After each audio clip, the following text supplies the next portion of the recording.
할렐루야. 오늘은 시편 103편의 말씀을 통해 모든 은택을 잊지 말지어다라는 제목으로 하나님의 말씀 증거하도록 하겠습니다. 자, 우리가 계속해서 시편 제4권의 말씀을 나누고 있는데요. 시편 제4권을 꿰뚫는 큰 주제가 있습니다. 그것이 무엇입니까? 아도나이 말락, 주께서 다스리신다입니다. 온 세상은 하나님의 통치와 다스림 안에 있다는 거죠.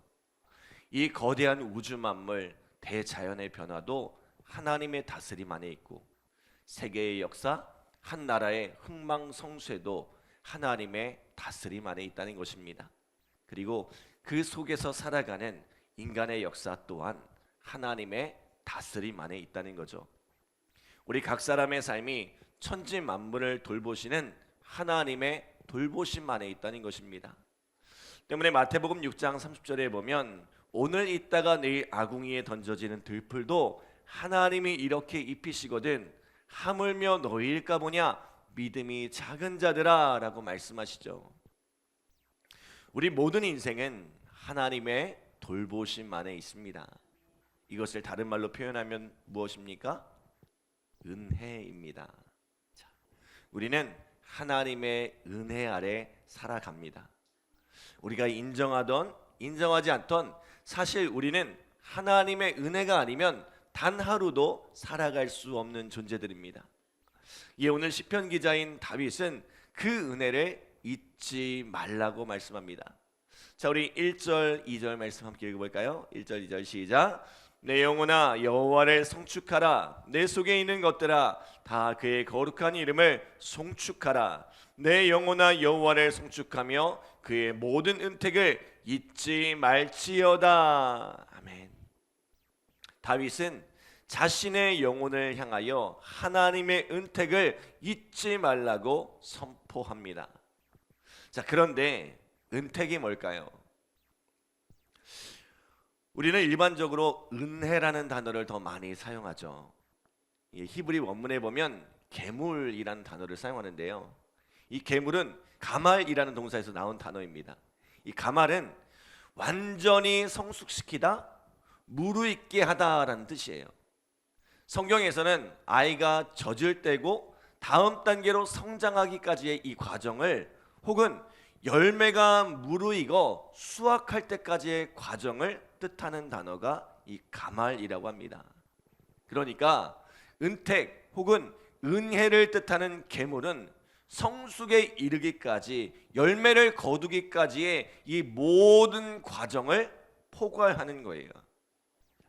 자, 일반적으로 우리가 은혜라는 단어를 사용할 때 어떤 상황을 떠올려요? 하나님께서 우리를 위해 행하신 어떤 특정한 사건, 우리에게 베풀어 주신 어떤 특정한 무엇이라고 생각합니다. 그때그때 베풀어 주신 선물을 은혜라고 생각합니다. 그래서 우리가 은혜 받았어 라는 말도 자주 사용하죠. 그런데 오늘 다윗이 이야기하는 이 은택, 은혜는, 계물은 특정한 사건, 특정한 무엇이 아닙니다. 어머니의 태중에서 나를 조성하실 때부터 지금까지 살아온 그 모든 날 동안 하루도 쉬지 않고 한순간도 쉬지 않고 나를 지키시고 나를 돌보신 이것, 앞으로도 영원까지 나의 삶을 돌보시고 책임지시는 이것을 계물, 은택이라고 하는 거예요. 어떤 날은 하나님께서 큰 은혜를 베푸시고, 어떤 날은 하나님께서 은혜를 덜 베푸시고, 또 어떤 날은 하나님께서 은혜를 베풀지 않은 그런 것이 아닙니다. 우리는 하나님의 은혜 아래 살아가고 있습니다. 우리의 살아온 모든 날이, 또 앞으로 살아갈 모든 날이 이 하나님의 은혜라는 거죠. 누구보다 우리를 잘 아시는 하나님께서 우리를 가장 좋은 길로 인도하시며, 또 때를 따라 우리에게 필요한 그 모든 것을 공급하시며, 그렇게 우리를 하나님의 자녀로 성장시켜 영원한 생명에 이르게 하시는 것, 이것이 바로 하나님의 은혜입니다. 오늘 다윗이 그의 모든 은택을 잊지 말라는 것은 하나님께서 내게 베풀어 주신 어떤 특별한 사건을 잊지 말라는 이야기가 아닙니다. 내 모든 삶이 하나님의 은혜 아래 있음을 잊지 말라는 거예요. 매일매일 매 순간순간 우리가 하나님의 은혜로 살아가고 있음을 잊지 말라는 것입니다. 그러므로 나의 매일의 삶을 책임지시는 그 하나님을 송축하라는 거죠. 내 속에 있는 모든 것들, 나의 모든 감정과 생각과 의지를 들여 이 하나님을 찬양하라는 것입니다. 출애굽기에 보면 하나님께서 이스라엘을 애굽에서 건져내서 40년 동안 광야에서 그들을 돌보시죠. 40년 동안 그들의 곁에는 하나님의 구름 기둥과 불 기둥이 있어 그들을 인도하고 낮의 해와 밤의 달로부터 그들을 보호하셨습니다. 홍해를 갈라 길을 내시고 만나와 메추라기로 먹이시며 반석을 갈라 물을 주셨습니다. 40년 동안 옷이 해지지 않고 모든 필요를 채워주셨어요.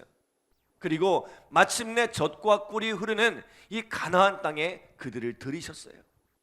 그들은 매일매일 하나님의 기적을 보았고 하나님의 은혜 아래 살았습니다. 그렇게 매일매일 눈으로 기적을 보고 은혜를 경험하면서도 그들은 그 하나님의 은혜를 잊어버리고 원망과 불평을 쏟아냈어요. 오늘 다윗이 두려워한 것이 바로 이것입니다.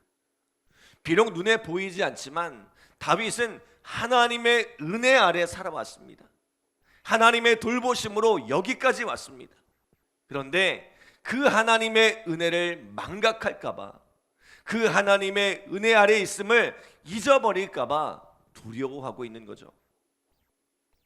그러므로 오늘 자신을 향하여 그 모든 은택을 잊지 말고 하나님을 송축하며 살아가라고 선포하고 있는 것입니다. 사랑하는 여러분, 오늘 우리가 이 하나님의 은혜 아래 있음을 믿으십니까? 우리가 하나님을 알기도 전에 하나님께서 우리를 먼저 사랑하셨어요.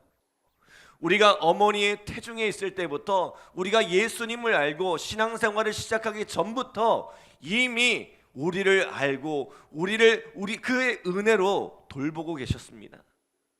우리가 연약하여 넘어질 때도 믿음에서 실족하고 흔들릴 때에도 변함없이 돌보시며 지금까지 우리를 돌보시고 또 앞으로도 우리의 모든 날들을 돌보실 것입니다. 내 삶이 왜 이 모양일까? 하나님께서 왜 내게는 은혜를 베풀지 않으실까? 아니에요. 하나님은 지난 날에도 지금도 앞으로도 언제나 당신의 은혜로 우리를 돌보고 계실 것입니다. 우리는 언제나 그의 은혜 아래 있습니다.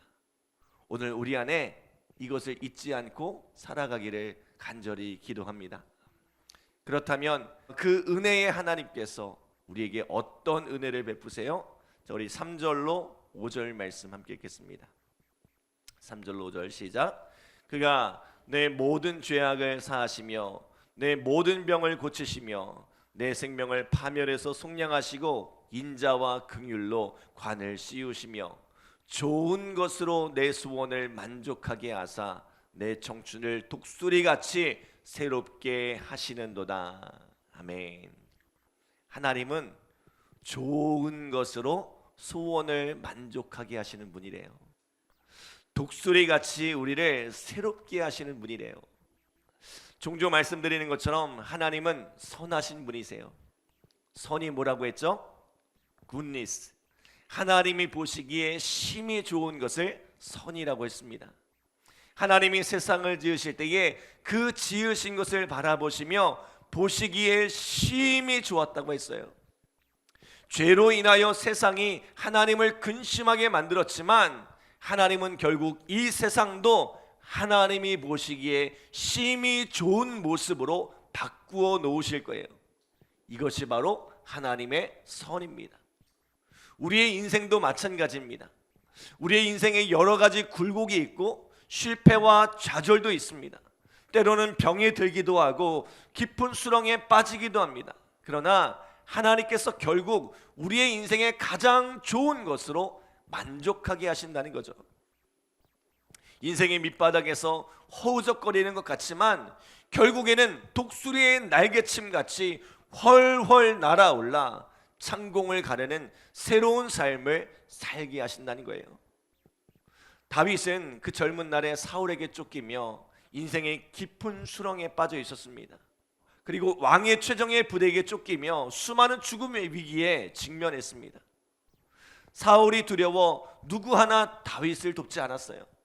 그러나 하나님께서는 그런 다윗의 날들을 돌보시고 마침내 그 수렁에서 건지사 이스라엘의 왕이 되게 하셨습니다. 다윗이 어디로 가든지 승리를 주심으로 모든 이스라엘 땅에서 이방 세력을 몰아내고 영향력을 확대해 강력한 제국의 시대를 열게 하셨죠. 하나님께서 그의 인생을 돌보심에 그를 높여 가장 좋은 것으로 만족하게 하시더란 거예요. 우리가 하나님의 은혜 아래 살고 있음을 잊지 않고 그 은혜에 붙들려 살아갈 때에 하나님께서 우리의 삶을 세워주십니다. 하나님께서 우리의 삶을 견고케 하십니다. 비록 인생의 깊은 수렁 가운데 있을지라도 결국은 독수리와 같이 날개치며 날아올라 저 높은 창공을 가르게 하신다는 거예요. 내 인생에 가장 좋은 것을 주셔서 나로 만족하게 하시는 하나님이신 줄 믿습니다. 또 하나님께서 베푸시는 은혜가 무엇입니까? 우리 12절로 14절 말씀 함께 읽겠습니다. 12절로 14절 시작. 동이 서에서 먼 것 같이 우리의 죄과를 우리에게서 멀리 옮기셨으며 아버지가 자식을 긍휼히 여김같이 여호와께서 자기를 경외하는 자를 긍휼히 여기시나니 이는 그가 우리의 체질을 아시며 우리가 단지 먼지뿐임을 기억하심이로다. 아멘. 여러분, 부모가 자식을 긍휼히 여기는 이유가 뭘까요? 자식을 알기 때문에 그렇습니다. 자식을 향해 높은 기준을 세워놓고 모질게 몰아붙이지 못하는 이유는 자식의 연약함을 누구보다 잘 이해하기 때문입니다. 오랜 세월 자식을 키우면서 무엇을 어려워하는지, 어떤 부분에서 연약함이 있는지, 어떤 상황에서 넘어지고 힘들어하는지를 지켜보았기 때문입니다. 그래서 시시콜콜하게 이야기하지 않아도 뭐 때문에 힘든지 그냥 알아집니다. 그러면 하나님은 오죽하시겠어요? 하나님께서 친히 모태에서 우리를 조성하셨습니다. 24시간 365일 한순간도 빼놓지 않고 우리를 지켜봐 오셨어요. 우리의 행동하는 것과 우리의 말하는 것과 또 우리 깊은 심중에 있는 생각까지도 알지 못하는 것이 하나도 없어요. 나를 속속들이 알고 계세요. 하나님이 나의 체질을 알고 계세요. 내가 얼마나 연약한 존재인지를 알고 계세요. 그래서 어떻게 하신대요? 우리 8절로 10절 함께 읽겠습니다. 8절로 10절 시작. 여호와는 긍휼이 많으시고 은혜로우시며 노하기를 더디하시고 인자하심이 풍부하시도다. 자주 경책하지 아니하시며 노를 영원히 품지 아니하시리로다. 우리의 죄를 따라 우리를 처벌하지는 아니하시며 우리의 죄악을 따라 우리에게 그대로 갚지는 아니하셨으니. 아멘. 하나님은 행위를 따라 갚으시는 하나님이시죠. 그러나 만약 하나님께서 늘 행위를 따라 우리에게 갚으셨다면 오늘 이 자리에 있는 사람은 아마 하나도 없을 거예요. 우리의 실패에도 불구하고 우리의 연약함에도 불구하고 하나님께서 인자와 긍휼로 참아주시고 노하기를 더디하셨기에 오늘날 우리가 있는 거예요. 죄를 따라 그대로 갚지 않으시고 할 말이 있어도 꾹 참으시고 매를 들고 싶어도 꾹 참으셨다는 거죠. 우리가 스스로 깨닫고 돌이키기까지 하나님께서 참고 또 참아주셨기에 용서하고 또 용서하셨기에 오늘날에 우리가 이 자리에 서 있다는 거예요.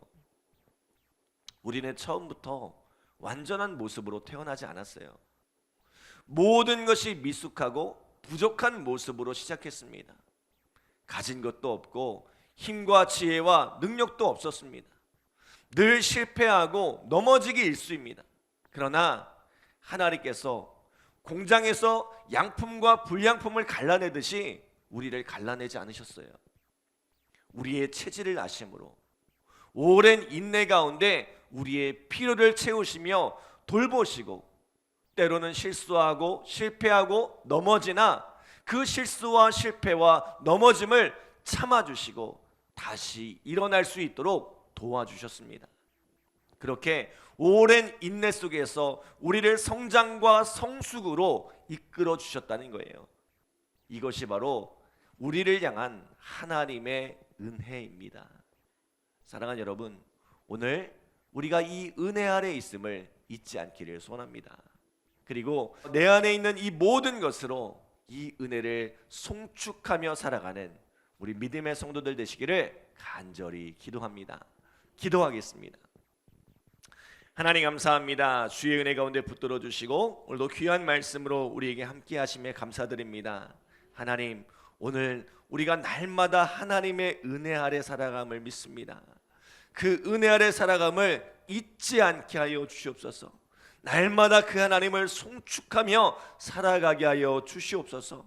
하나님, 우리에게 늘 좋은 것으로 채워주시며 우리를 독수리의 날개침과 같이 날아올라 그 높은 곳에 거하게 하신 하나님을 찬양합니다.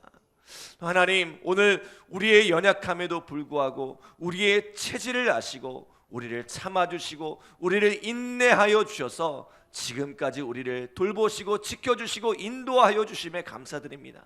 날마다 우리의 마음속에 이 은혜를 간직하며 살아가게 하시고 그 놀라운 하나님의 은혜 아래 살아가는 우리의 삶이 되어지게 하여 주시옵소서. 오늘도 그 하나님의 은혜를 붙들고자 이 주님 앞에 나와 간절한 마음으로 기도하오니 주님, 우리의 부르짖는 기도에 응답하여 주시고 오늘 이곳에서 역사하여 주시옵소서. 감사드리며 예수님의 이름으로 기도드립니다. 아멘.